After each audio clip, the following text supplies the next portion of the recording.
गांधी दोस्तों सुबह सुबह मीटिंग की है कि वक्फ बिल को पास ना किया जाए। तो ये कांग्रेस जैसी कमिटियां नहीं, हमारी लोकतांत्रिक कमेटी है मान्यवर, जो दिमाग चलाती है। कांग्रेस के जमाने में कमिटियां होती थी जो थप्पा लगाती थी। संसद में वक्फ बिल दोस्तों पेश हो गया। कल से राहुल गांधी पूरे तरीके से अपना सोर्स पैरवी लगा रहे थे कि वक्फ बिल को ना पेश किया जाए। विपक्ष के तमाम बड़े बड़े नेता, चाहे अखिलेश यादव जी हो, राहुल गांधी जी हो, तो सुबह में बैठक किए। अपने सारे सांसदों को मिलकर राहुल गांधी सुबह में बैठक किए।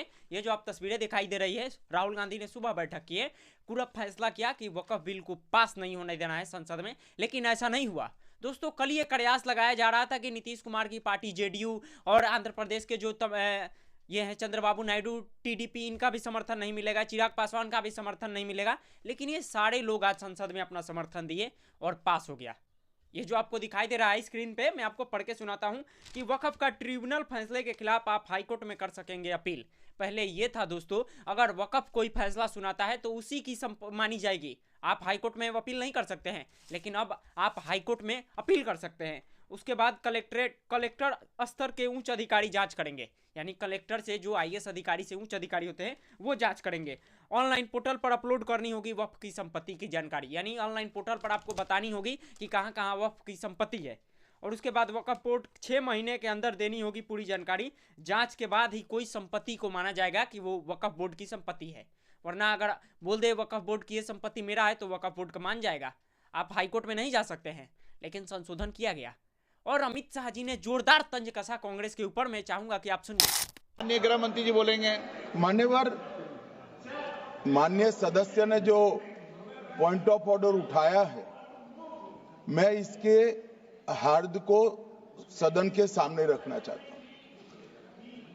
भारत सरकार की कैबिनेट ने इस बारे में एक बिल अप्रूव कर सदन के सामने रखा। आपके द्वारा ये बिल जॉइंट पार्लियामेंट्री कमेटी को दिया गया, जिसका विपक्ष का भी बड़ा आग्रह था। कमेटी ने इस पर सुविचारित रूप से अपना मत प्रकट किया। वो जो मत प्रकट हुआ, वो मत फिर से कैबिनेट के सामने गया। कमेटी के जो सुझाव थे, ये भारत सरकार की कैबिनेट ने स्वीकार किए और अमेंडमेंट के रूप में किरण रिजिजू जी लेकर आए। ये तभी होता है जब ये ऑफिशियल अमेंडमेंट कैबिनेट की अनुमोदन के बगैर आता है। मान्यवर, मैं नहीं मानता इसमें कोई पॉइंट ऑफ ऑर्डर है और आपका ही आग्रह था कि कमेटी ज्वाइंट पार्लियामेंट्री कमेटी बने।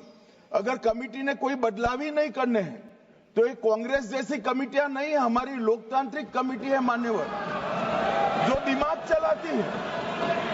कांग्रेस के जमाने में कमेटियां होती थी जो थप्पा लगाती थी। हमारी कमेटी चर्चा करती है, चर्चा के आधार पर विचार करती है और परिवर्तन करती है। अगर परिवर्तन को स्वीकार ही नहीं करना है तो कमेटी काहे को लिए है भाई? उन्होंने बोला कि ये कांग्रेस का नहीं है कि कांग्रेस धब्बा लगाती है, ये भारतीय जनता पार्टी की सरकार है, इसमें पूरी जानकारी के साथ धब्बा लगाया जाता है। राहुल गांधी दोस्तों सुबह सुबह मीटिंग की है कि वक्फ बिल को पास ना किया जाए।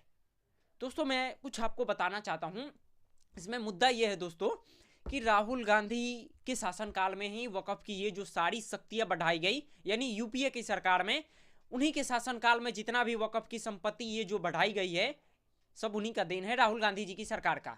और आज जो संशोधन हो रहा है ये मोदी जी के शासनकाल में हो रहा है, तो राहुल गांधी जी विरोध कर रहे हैं।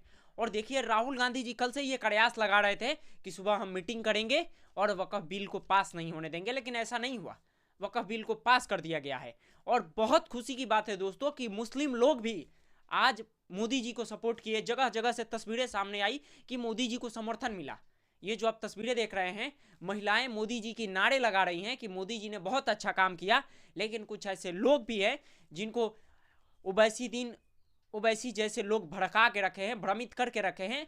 ओवैसी जी को पता है दोस्तों कि ये जो संशोधन होने वाला है, इसमें छोटे छोटे जो मुसलमान हैं उनको भी हिस्सा मिलेगा।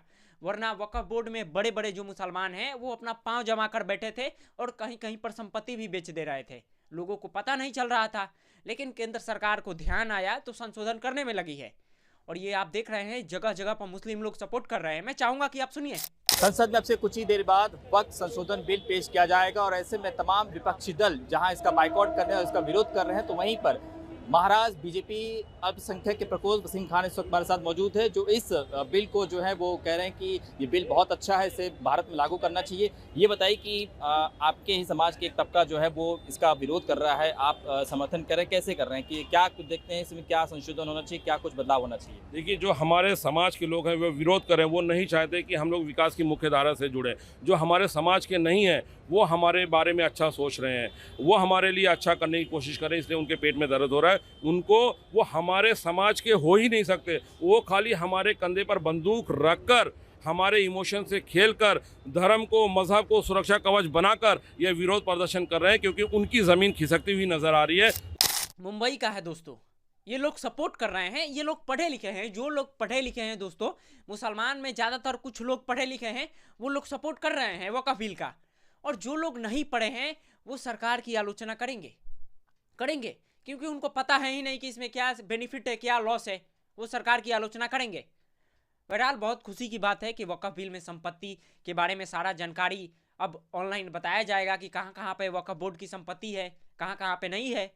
बहरहाल खबर के बारे में आप क्या सोचते हैं, अपना राय हमें जरूर बताइएगा।